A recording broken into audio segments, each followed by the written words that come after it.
Right, hey guys, how are we doing? Back on another video from Totally Not Mark, and today we're checking out The Day Dragon Ball Died. Quite a dramatic title for a video.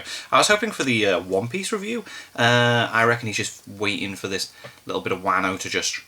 because I hope we do get his review on the final part of Wano, that'd be cool. But anyway, we're going to find out what he's going on about. When was the day Dragon Ball died? This is not the video you think it is. So whatever you're doing with that dislike button right now, chill out, because if the comment section under this video or the Twitter mentions I've received for this video might suggest, this is far more complicated than the title alone suggests. Okay. And I agree. Dragon Ball across its almost 40 years of publication and or release There's a lot of it. Enormous success. There's a lot of it. The industry and influencing the hearts and minds I've got my tickets booked for Superhero. Its most recent films have done tremendously well in the box office, and to this day, Broly was amazing. a massive fan base, the likes of which any IP would possess. that fan movie was amazing. Resonate with me the way it once did. Oh, While okay. myself and many people still very much enjoy the story for what it is these days, there's something fundamentally different about this story I love and grew up with. And I'm not the only one that feels this way. So, what happened? Well, first of all, I want to say that this video is not trying to point out that Dragon Ball Super or any part of the modern Dragon Ball material is necessarily bad. Right. And on the flip side, this video isn't suggesting that older fans are stuck in the past either. Gatekeeping sucks, and this video exists. Gatekeeping does suck, man. Let other people enjoy it, but of people yearning for what was, rather than discredit those who enjoy it as it is. And so, at the forefront of this video, I ask for your time, your patience, and your understanding as I explore and examine the series we all love to try to pinpoint the exact day Dragon Ball died for so many. oh god.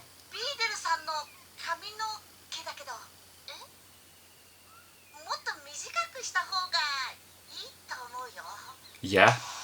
Oh, okay. So, what does it mean when a show dies? This hyperbolic title is on the top of many videos, a lot of them quite antagonistic. Big change moments for some manga. But they're all interested in one thing, pinpointing where a series made a change. Oh, everyone always says when L lost. Fracture an audience.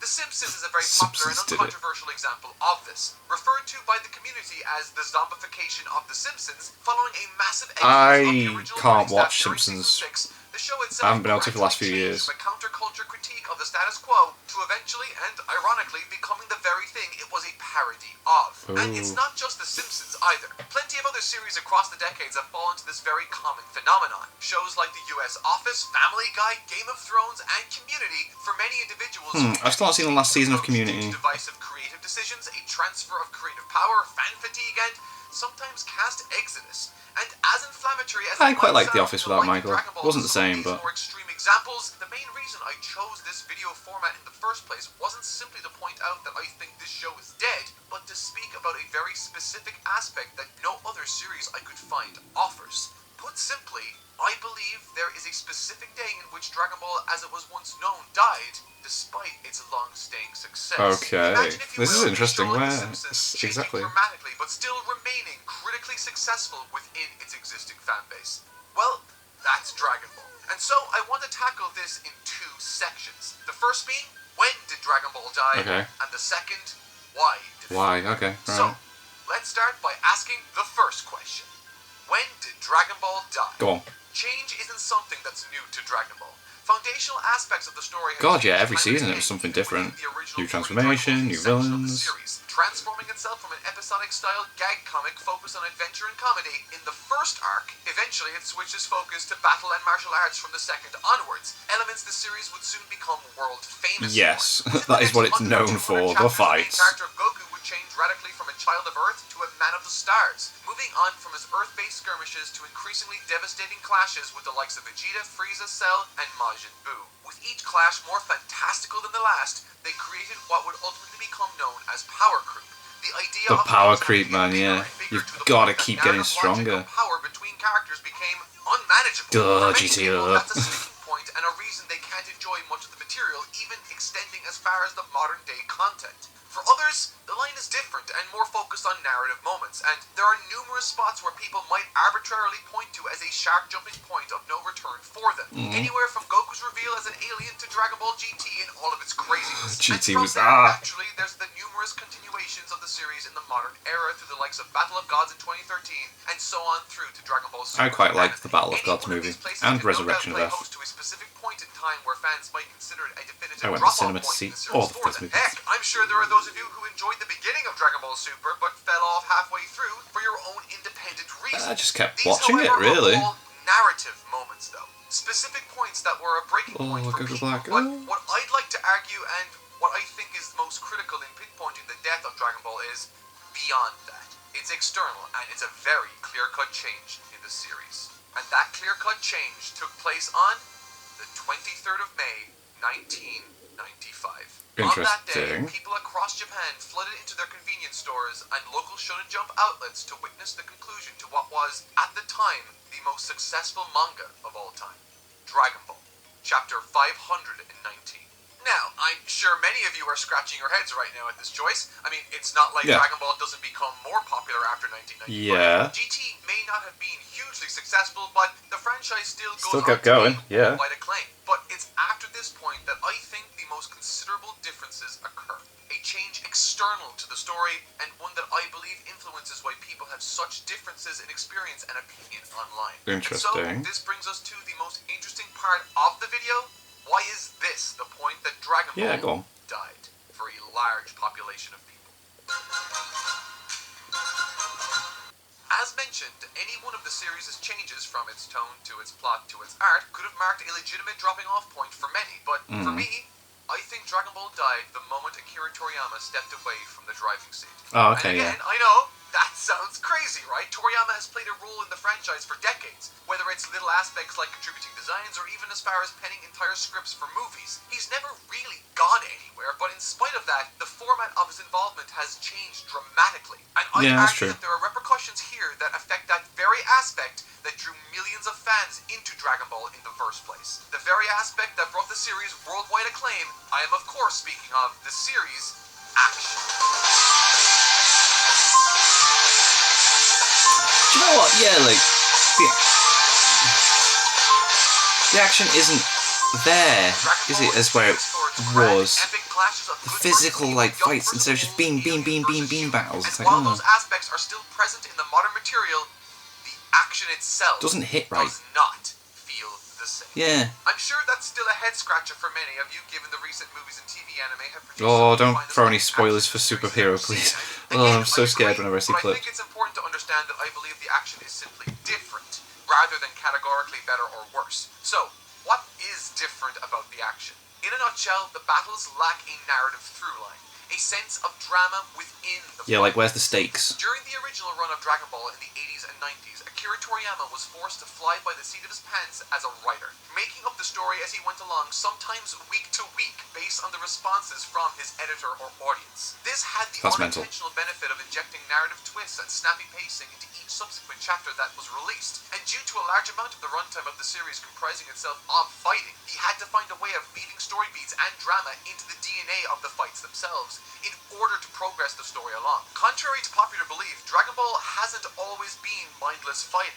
It's always had a purpose with a compelling narrative through line that hooked us all in. Within those short chapters, Akira Toriyama would seamlessly blend narrative and action to both wow us and propel the story forward, resulting in many breathtaking moments where they would synergize and produce Oh, some mate, of the whenever most Vegeta and emotionally Goku fights, resonant like, action many of us have ever come So much across. emotion. Gohan Super Saiyan 2 moment, Oh. Goku's Kaioken, heck, Yes. even just the basic Goku and Piccolo team up against Raditz, These are sick. all the results Absolutely of sick. careful build-up, and the fights that follow them propel those plot points forwards within the action itself. If we then look forwards to the battles of Resurrection F and Dragon Ball Super Broly, for example, we can see a very different format. Stories and films that again begin by being front-loaded heavily with narrative that ultimately Yeah. takes a backseat once the action Dream starts. Yeah, it's like it's not there anymore. Right, I see what you. ends. And there's a very good reason the modern material is like this. And I'd like to try and explain that by analysing a part of what many consider to be one of the weakest arcs in Toriyama's original run, the Buu arc. Goku, the Vegeta and Mr. Satan versus Kid Buu. This fight has so much happening, developing, twisting, and changing, all occurring on the fly as the gang tried to formulate a plan for defeating Buu once and for all. And due to the frantic manner by which Toriyama wrote it, for those of you who haven't read it chapter by chapter, the drama is heightened as plans fall apart. New ones are formulated. Yeah, so we're saying Freezer can't hold it, Hercule can't do anything, Vegeta's really trying. Not working. Vegeta's realization that Goku is better than him, and we've got Goku charging the Spirit Bomb. All of this They don't believe him. Hercule gets people to do it. It's like, battle, connecting things to the past and introducing vital pieces of the story. It's been blown up. They wish it back. Every Blah, blah, blah. 14 pages of manga offering up a new key element of the story. When it came time for the anime to be created using that material, that made for a series that felt compelling and kinetic. And this applies to almost every major fight in the original run. There are B-plots, tensions running in the background, whether it's waiting for Goku to arrive in the Saiyan arc, waiting for Namek to explode, waiting for Gohan to rise to the challenge, or in this case, waiting for a last-ditch Spirit Bomb to charge. It's a multifaceted approach to action that goes beyond simply punching one another for 30 minutes. This type of writing is seldom found in I love the Broly fight, don't get me wrong, but Mark's got a point here. Toriyama contributes. Now, if we look at his scripts for Resurrection F, Broly, and even the recent Dragon Ball Super Superhero, they are immensely detailed in their build-up. Toriyama puts so much love and care into the character writing of those initial plot beats, but he very famously does not write the action. Through his own interviews or by simply looking at the scripts sold themselves, we can see that he writes things like, and I quote, "And now a big battle occurs." Oh God. Very vague descriptions of its content.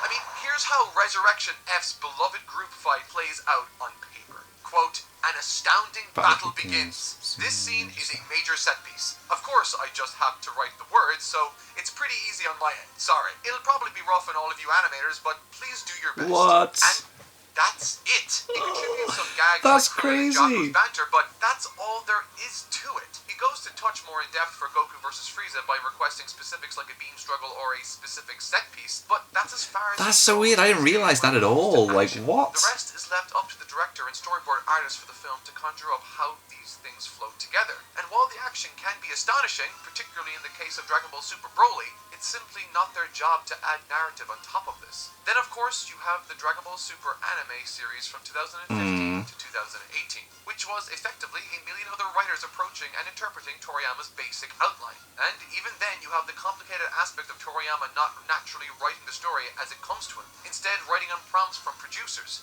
Bring future Trunks back. What about Broly? The authorial direction Toriyama once had in his weekly writing simply isn't a thing anymore. Even the Dragon Ball Super manga, in which Toriyama perhaps works the closest, having provided designs, corrections, plotlines, and general mentorship, still shows this phenomenon. The full extent of the writing is filtered through someone else based on incomplete notes. Take these points from the manga, for example. Unlike classic weekly chapter releases, Toyotaro with Dragon Ball Super's manga releases once per month. And within many of those chapters, we just get fighting. Not dramatic fighting, but just regular old fighting that, while many might find entertaining for justifiable reasons, are specifically different to the type of battle writing Akira Toriyama was forced to employ back in the day with the original series. Whether it be Moro, Granola, or even the Universe Survival arc, I found myself waiting for the 45-plus page chapters of fighting to conclude so we can get back to the progression of the story. When in reality, in the same way a mystery novel utilizes the mystery aspect of the genre to facilitate its narrative, so too should Dragon Ball utilize the battles and fighting that they employ to facilitate their stories, not stall it. And to put it quite simply, I think that's why these modern Dragon Ball movies like Resurrection F, Dragon Ball Super Broly, and Dragon Ball Super Superhero feel, and quite frankly are, front-loaded with so much plot before the rest of the narrative devolves into fighting. And not dramatic fighting either. Simply a battle that exists due to build-up but does not evolve as it once would. Which, let me be clear here, is totally fine to an extent. Sometimes we just need a character to throw another character into a mountain. Sometimes we need that, and far be it for me to denounce the value of that one moment Goku had grinding on a blast from That was cool. during the That was tournament. really cool. Really cool. Moments like those are memorable and awesome, and Dragon Ball should not do without them. Yeah, it definitely still has them, but deserve all the praise in the world, and I truly get a lot of joy out of them. But this isn't Akira Toriyama's Dragon Ball anymore, and that action isn't entwined in the narrative as it once was. The format has changed, and thus the feelings we get during those battles, the tension and the drama, are significantly different. It's now Dragon Ball by committee, a product that still has a lot of value, and one I'm sure we've all found moments that speak to us. But it's those differences that create, for many of us, a crushing realization that things aren't going to be the same again. And that for us, May 23rd, 1995, was the day Dragon Ball died. Oh. I mean, it's a bit of a statement, isn't it, to say that it died. I still enjoy. I'm really looking forward to going to the cinema to see Dragon Ball Super Superhero. Got the tickets with my mates. Might do a TikTok video about how good it is. That's the thing. I'm on TikTok actually. If you search Pixel Pipe Pals, I'm currently doing like a quick little go over, like do a 60-second video over each One Piece chapter now every week as it comes out, just being all like, oh, that was hype, and then other random bits and bobs. But yeah, I wouldn't say it died. I just, it's just not the same. It's just interesting take though. But yeah, cool. Thank you to my patrons. If you want to have your name at the end of every video, a link is in the description to the Patreon page. $1 a month is all I ask to help support the channel. It's greatly appreciated. Thank you guys very much for that, and thank you all for watching. What do you guys think of that? What do you guys think of this? Click like, subscribe, and leave comments down below. Let me know what I should watch and discuss in future videos, and see you guys next time.